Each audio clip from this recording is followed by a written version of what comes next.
Welcome to Do It for the Gram, an Enneagram podcast with your host, certified Enneagram coach, Milton Stewart, where we do it for the Enneagram, not Instagram. We make moves to improve ourselves and our communities. I have someone super amazing in the building, which is really awesome. We have an Enneagram 5 in the building. I have Ahmad Wazir in the building with me. Ahmad, say something to the audience. Well, first of all, I thank you. It's an honor to be invited on your show, man. I'm a fan of your work, and I think that your work is very, very important. And my name's Ahmad Wazir. I'm an Enneagram 5, and I've been a student of the Enneagram for off and on about 20 years, but became a more serious student recently. And I don't know if I'm going too far now or am I supposed to? No, you're good. You're good. Go ahead and give. So Ahmad gave me a bio. When I reached out to him, he was like, oh, here's a bio of my Enneagram, like journey kind of deal. And so Ahmad, I want you to kind of just give them kind of a little bit of brief discovery into your Enneagram journey. Awesome. Yes, sir. But like I said, I was introduced to the Enneagram, and I always hear you say this with your guests. You ask, how did the Enneagram find you? Mm-hmm. I was hanging out with my cousin, and we were in a rap group in 1996. I went by his house, and he had this book, and he said, "Yeah, man, I've been reading this book called The Enneagram by Helen, and it's by Helen Palmer." And he's like, "Yeah, I'm a tragic romantic." And so I looked at the book, and he gave me the book to read, and me and him were very similar. So I was like, "Oh yeah, I'm a tragic romantic too." And that started me on my journey. And from there, I grabbed every book I could find from the library. I probably still owe some of these libraries books, and and I got my hands on the Wisdom of the Enneagram. Mm-hmm.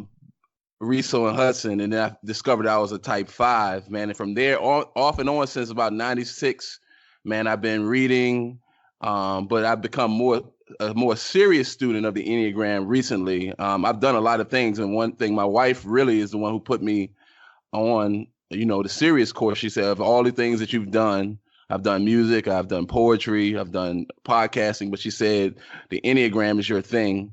And so she kind of pushed me in that direction because she knows I'm passionate. So I enrolled on a course, your Enneagram coach with Beth McCord. I'm currently on that course. And also I'm a student of Ann Geary of the Enneagram Charlotte. I actually wanted to find somebody local here. I'm in Rock Hill, which is about 20 miles outside of Charlotte. And I Googled her, and I just crashed one of her workshops one night, and not crashed, but I just showed up one day, and then from there I've been following her work. She does great work here in Charlotte, and so that's in a nutshell, kind of my journey.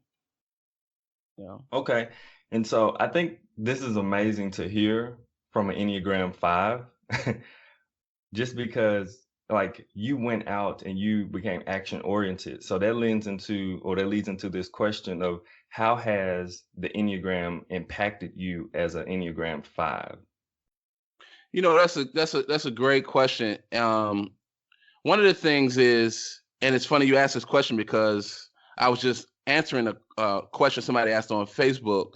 As an Enneagram 5, we tend to isolate ourselves at times. And we're social creatures. And so I've always had, I'm a social 5 if you're going by the instincts. Right. And so even though I socialize, it's like as I'm the expert or whatever, but making real connections with people, I've struggled with that, even as a married man. And so the Enneagram has helped me because I'm aware of when I'm fixated, when I'm going down that rabbit hole of pulling away from people. And so the more work that I do on myself, the more I show up, At one time I will walk into a room and I'm just looking to disappear. I'm physically there, but I'm looking for the corner or where to hide and everything. And I'm more present in my life. It helps me in my marriage. I'm married to a 2. And wow. Yeah, I heard Richard Rohr, he's talked about that, like how for some reason we're the polar opposites, but a lot of 5 and 2 couples, and it helps me because my wife being one of the more emotional types, True. and I'm so out of touch with my emotions, so it has helped us get through and is helping us get through difficult times as they occur. I'm a father of 9, and so my oldest is 19 and he's a 3. My oldest daughter is a 4. So it helps me to relate even to my children, the older they get and when I can type them and everything, man. So it has a tremendous impact. It helps me at work, dealing with different situations, man. So I use it, man. I'm consumed by it. I use it to relate to people, man. But more importantly, I'm using it on myself, and I'm hoping to grow out of these fixations and my tendencies to shut down as I do. Yeah, that's great. So can you talked a little bit about your wife being a type 2. Can you, because I also want people who are in a relationship with 5s to kind of hear like the ways that they can be helped or the ways that they can relate to 5s and really get to know them and understand them. So I think the relationship between you and your wife is really good, even though like you're almost polar opposites when it comes to emotions and feelings. But it's great because like your type 2 wife, she's like super strong and feelings are ever present everywhere all the time with her, where yours are kind of like on the side. I don't know how you describe it, but they're like not everly present with you. But at the same time, you are extremely thoughtful. You're always thinking, you're always processing, which is really good for her as well. When the emotions they can override, your ability to think or to make rational decisions, you have the ability to be like, let's bring in some thought and see what kind of decision we should make. So can you just kind of expound on how the 5 and the 2 and you being a 5 has helped in a marriage kind of deal with the Enneagram? Absolutely. I credit Enneagram teacher Helen Palmer, one of her books, The Enneagram, I believe it's At Work and in Love. My wife and I were going through some real tough times. And again, as a 5, I can invalidate, if I'm not aware and conscious of it, I can invalidate her feelings because feelings are messy to me, but those are very real. That's the way she processes things. And at the same time, my way of doing things, it might feel like I'm just like a robot at times. And so we actually sat down one day, but the thing about 2 and a 5 is what we have in common is we go to 8. So a lot of times, even though it is intense, we kind of reach an understanding at 8 because I'm coming forward out of my shell and saying how I'm feeling at the same time, the bubbly, positive spin. She's now saying how she really feels. And so it might be a little tight in the room at those times, but those are the times if we're both self-aware of that. And that has helped us tremendously, man. My wife understands that I need time alone. And again, the size of my family, me coming home and just, having the amount of children that we have is very difficult, but she's very understanding that I need my space. But at the same time, I have to, and I'm working on this, I have to override that compulsion and be more present, and I'm aware of that. And so now we're working on scheduling things because, throwing something out of the blue at a 5 can be very disturbing to us. Hey, when I get home from hey, let's go to the park. It's like, oh my God, it's just like you might as well pull a gun out on me. You know what I'm saying? Because I'm already depleted. As a 5, I heard somebody describe it as it's like we have a cell phone battery. I can't remember who I heard say this, but I believe it might have been Beth McCord, my current Enneagram teacher, and everybody else's battery is fully charged, but ours might be halfway. So by the time we get home or done, like I'm like done, man. And so, but she understands, okay, he needs this time, but at the same time, she makes me to understand, okay, but you have to be present more. And so it's definitely a great tool, and it's a work in progress. We haven't mastered it, man. We still have our times and everything, man. But the more self-aware we are becoming, is getting better. Does your workplace stink because the culture sucks?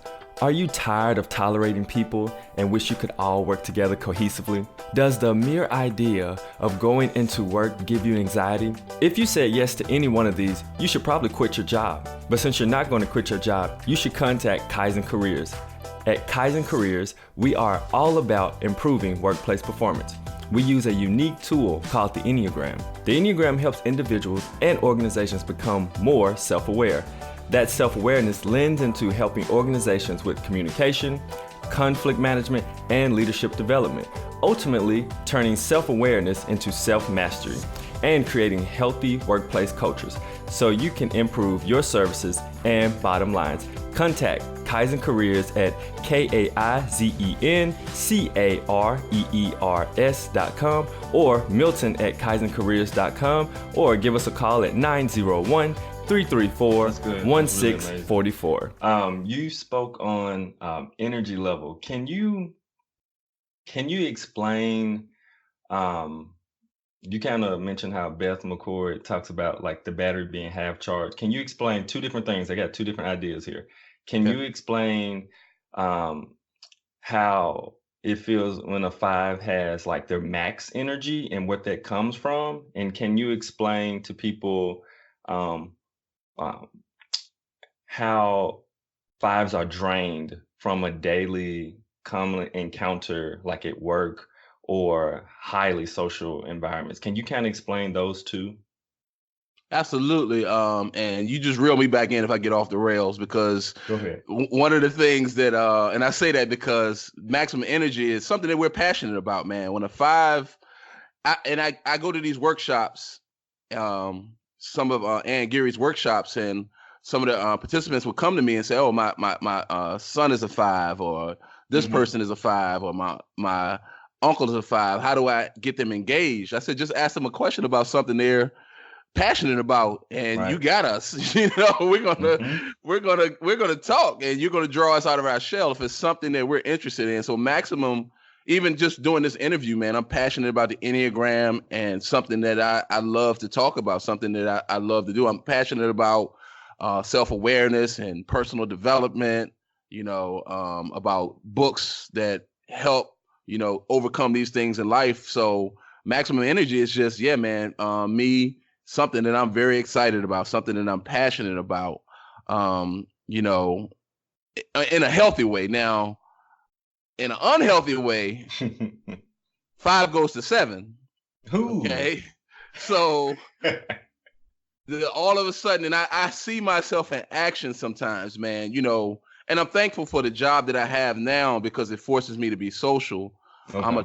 I'm a light rail operator in Charlotte, and light rail is interconnected. So you have to deal with people. And so I used to do jobs where I would just be like, you know, I've worked security back in the day where I'm like stashed away in some warehouse in a corner. That was just heaven for me with my books. But, you know what I mean? We're social creatures. So it forces me to engage. But the second part of your question, you said, was situations that would drain us. Yes.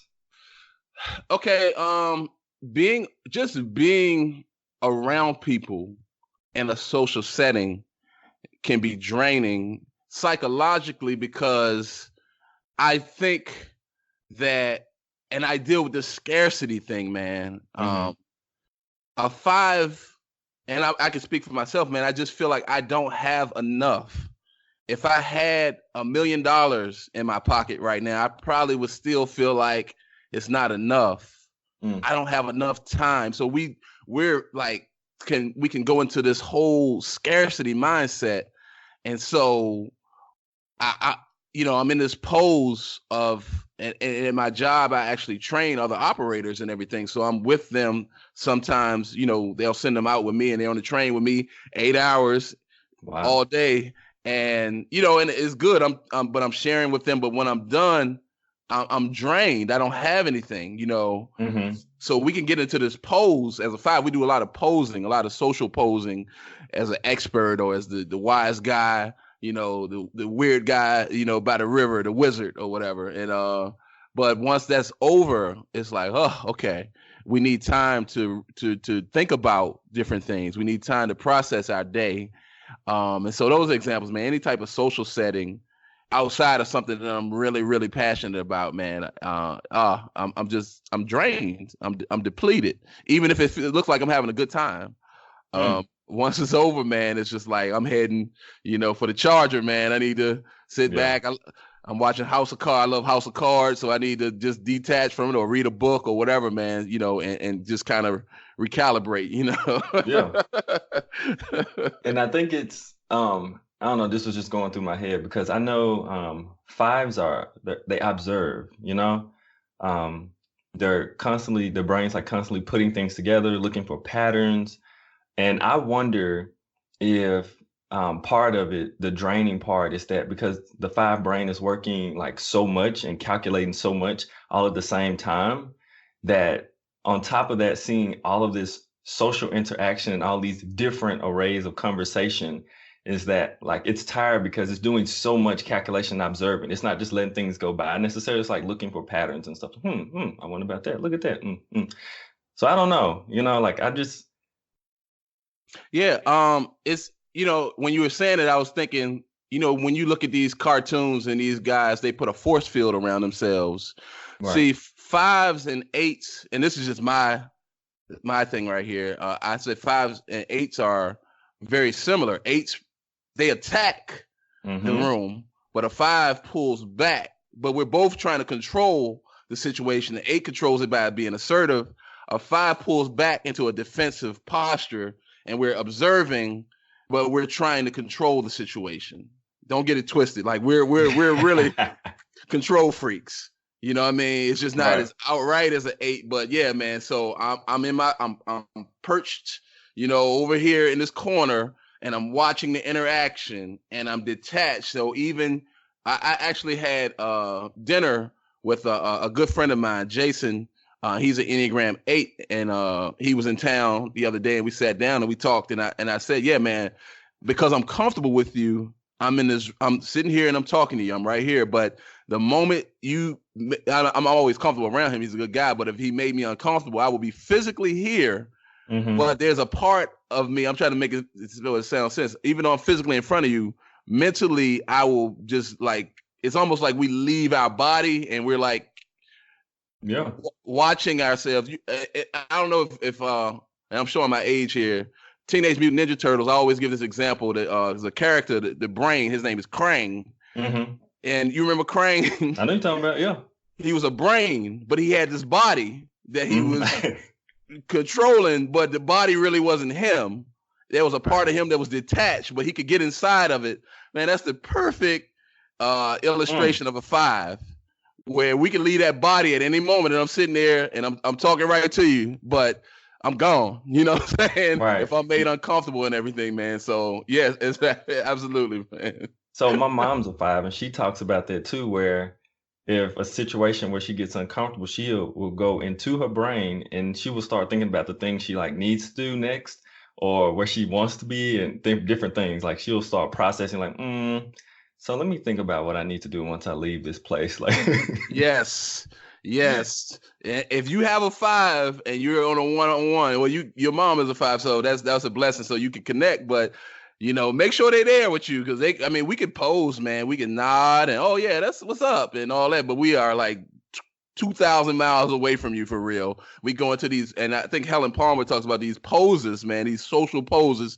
I'm sitting here and I might be eating dinner with you and I got this fork and, oh yeah, man, that's good or whatever, but I am not there with you. I will check out the moment I'm uncomfortable or the moment I get overwhelmed, man. So yeah, make sure, keep checking, watch our eyes, make sure we don't disappear on you, man, when you're dealing with a five, man.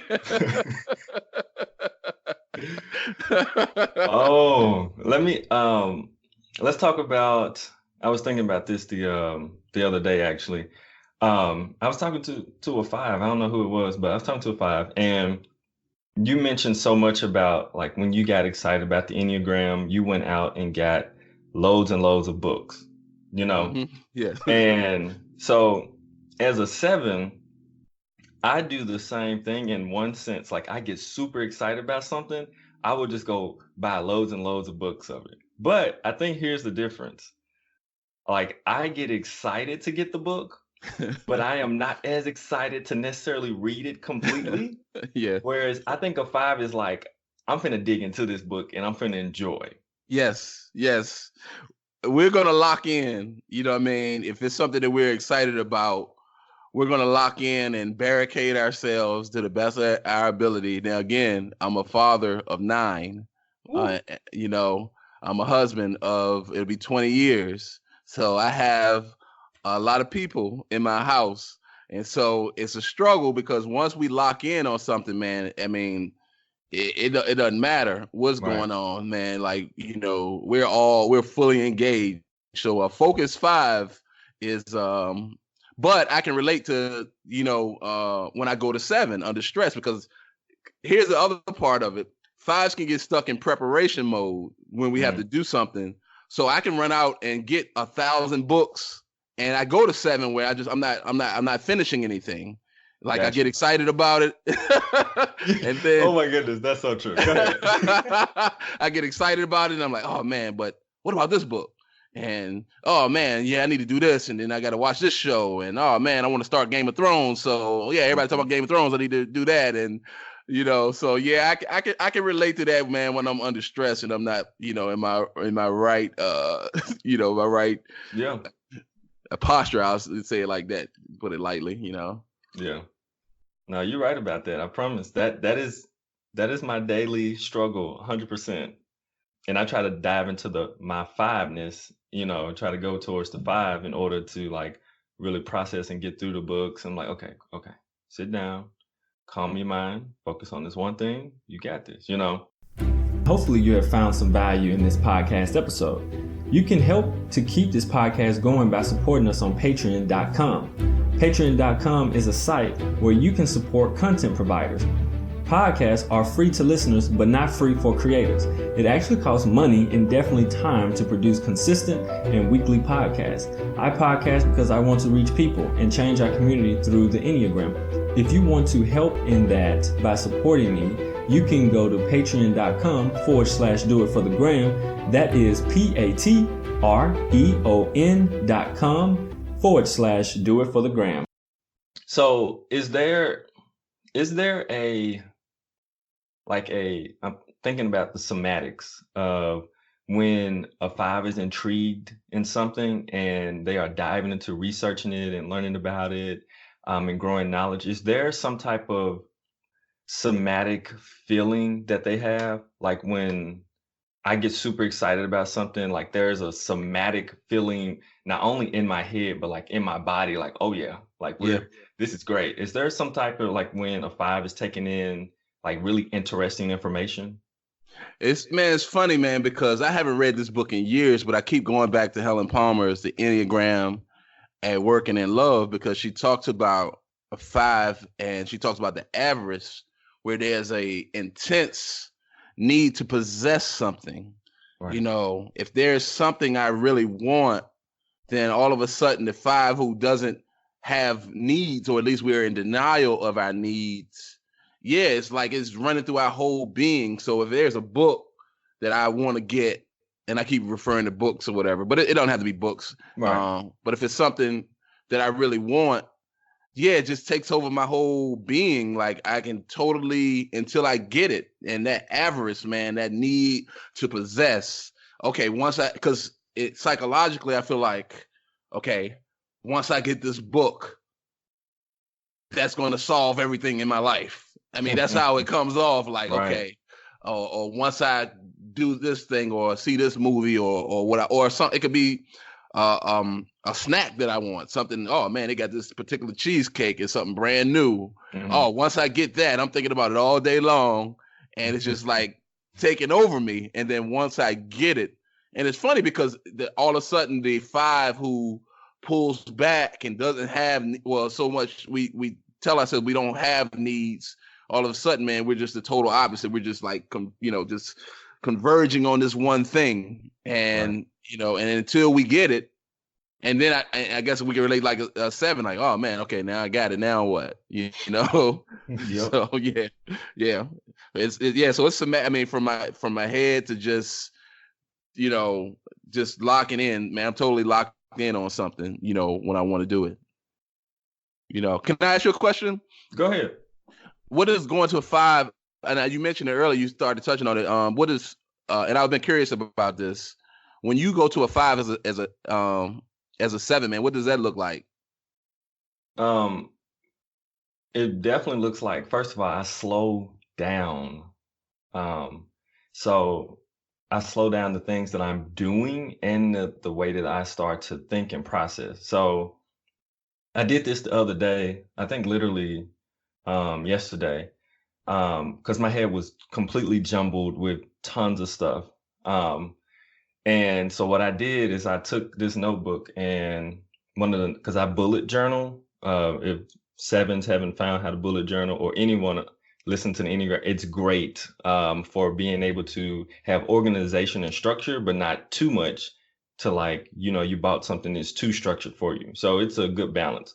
And so I took 2 of the pages and I just wrote down everything in my head. And so it looks like just a blob of stuff on a page. But when I was able to do that, when I could get those things out, no longer they were sitting in my head. So now I had them on paper so I could see them, and then I can organize them, and then I can figure out what's most important and able to do. And so that helps me to focus, and that brings me to where I can go towards a 5. So outwardly, I look, I'm a little bit more calm. This is what's interesting. I'm more 5 around my family than anywhere else. On my dad side, because there's a lot of emotional intensity, and so it's just like too much for me. It's a lot of, I'd say 8 intensity too, and some 4 intensity. It's just a little too much, and so I fall back more into a 5 where I am not jumping around the place, bringing entertainment, all of that. I'm just more cool, calm, and collected, and we had an event yesterday. I mean, I have my book out and in the computer out, and I'm like typing, and I'm still communicating with people. I'm still social, but I'm like just more drawn in, and it's more. I'm very much more thoughtful in what I'm saying, and I'm way more analytical. So it's way different than just going spouting, like just me saying something and dancing or singing or something, something. But it's just like I kind of come back into a way more I would say calm state. Like my anxiety is like at all-time low when I'm moving towards the 5. And I'm able to really focus and be still. And that's kind of how it looks for, I know, me going from 7 and going towards the 5, and I just feel way more content with everything kind of deal. So it's me really, it's for 7s, like really slowing down because we're going too fast, so that's definitely how it looks, I know, for me to slow down kind of deal. Makes sense. I got you. Yes, sir. Yeah, it's definitely, it's something I have to work on. It's a struggle. So it's overrated, man. This whole growth thing, what are we doing? I do have a question for you too about so 5, 6, and 7s are in the anxiety. Like we all experience anxiety, and it's really easy for me to understand 6's anxiety and 7's anxiety. Can you explain, or do you experience anxiety? Oh, absolutely. And Okay. I have battled depression for many, many years, and I still battle it, but it's better with the inner work, of course. Right. I'm a big proponent of, I'm not currently in therapy, but I'm a big proponent of whatever you got to do that's healthy to get yourself right. But yeah, the anxiety is wrapped around, for me, it's scarcity. And I touched on it earlier. It's just like, I'm not enough. There's not enough of me to go around. I can't meet the needs of the people around me. I can't meet the needs of my children. I can't meet the needs at work. So I feel small. You know, I don't feel like there's enough for me, and so I get into it, and then something may set it off or whatever. It might be a financial thing, or that a financial obligation that I can't meet, and then it just reaffirms that, see, you're not enough, and then it would send me into a depression, you know. And like I said, fives, we feel that we're too small mentally, and so yeah, man. So the anxiety comes out, but we pull it in, as opposed to a six that's asking questions and they're looking for guidance. And, you know, as a seven, I would imagine just, you know, pouring yourself into looking at future plans and everything. Before a five, it's like, let me shut down, you know what I mean, and pull away, and isolate myself. But it's really it's really fear of not being able to fulfill obligations, not being able to meet people's expectations or even my own expectations, you know. And sometimes I have to look up and say, okay, man, you're doing okay, man. You're not doing, you know, you've come a long way. Sometimes I'm so hard on myself and I don't see my growth, but I've grown tremendously. But again, that scarcity mindset, it's never enough, you know. And it's rough, man. It's rough. No, that was great. Because I've been wanting to, you know, like engage with a five who's done work and can explain anxiety that happens within the five more deeply. And I love that. So it's tied to the scarcity. That makes so much sense, which is also tied to the fear, which is also tied to the competency issue, right? Yes. So let's talk about competency. Yes, sir. Man, we want to be competent. We want to feel that we are. It's kind of, and I'm thinking about a three, but it's different from a three, where I always say this, man. You got to remember, with fives, we prepare, and I was trying not to do this for this interview. I really wanted to be authentic, and so I tried not to like sit here and like, you know, and social, I mean, not social, but mentally like rehearsing in my head and everything. I did a good job of that. So because we're afraid to look incompetent. So I always say this, like I say this at work a lot, it's hard to hit me with a punch that I have not prepared for. You know, I compare myself mentally like Floyd Mayweather. He didn't get hit a lot because he was prepared for it. But when he does get hit, it rocks him. You know what I'm saying? So I'm preparing for every situation. If there's a situation where I got to talk to somebody at work or whatever, and it's I'm preparing for whatever could be thrown at me, because my fear is to get, as they say in slang, get caught lacking. You know, get caught slipping, get caught get blindsided, man, because then I don't have a defense and I'm just totally like, you know, exposed. You know, I don't have a defense. So yeah, man, that competency thing is big in our ego. And I didn't even realize that I was talking to, again, Jason, my friend, that's an 8. And I was saying, like, I pride myself on being the smart guy. I don't even consciously do it at work, but it's like, hey, if you got a problem, you know, call me. And, you know, the wise guy, you know what I mean? That's my posture and everything. And I said, man, I didn't even realize I do it, but it's just like, yeah, I want to be seen as somebody that's competent, that knows and everything. It feeds my ego. I think it's pure motivation, but it's part of my ego structure too. So yeah, the ego structure is something else, man. Yes, sir. Yeah, just man. Me as a 7, you were talking about, you know, the fear, like coming to the realization that I have quite a bit of fear and way more than I thought I did was like mind blowing. I was like, oh, you're not doing that because you're scared. Like, what? Right. And you know, me, I'm rational. No, I just say you're attacking, you know what I mean? Yeah, exactly. Man, so that's been, blindside. Like you said, blindside hit, like, oh, which are the worst hits, you know? Yes. I have a coworker that's a 7, and you know, this guy, he brings so much energy into the room, man, and he's a good guy, you know. And then when I talk to him one-on-one, he resents the fact that people see him as this guy that's live and funny and everything, but he's such a smart guy, but people don't see that. Yeah. But he struggles with that because that's what he presents. But at the same time, he doesn't want to be typecasted like that, man. So I kind of see the struggle, that he goes through as a 7, man. It's something else, man. Seriously. Like, okay. So speaking on that, that is something that all of us 7s, like struggle with. So I have used my 8 wing and I've used going towards a 5 in situations where it's like a professional situation. I've used those two to present myself in a way more calm, professional way. So I'm not, put in a box like, oh, he's the funny, live, exciting person. And that's it, Right.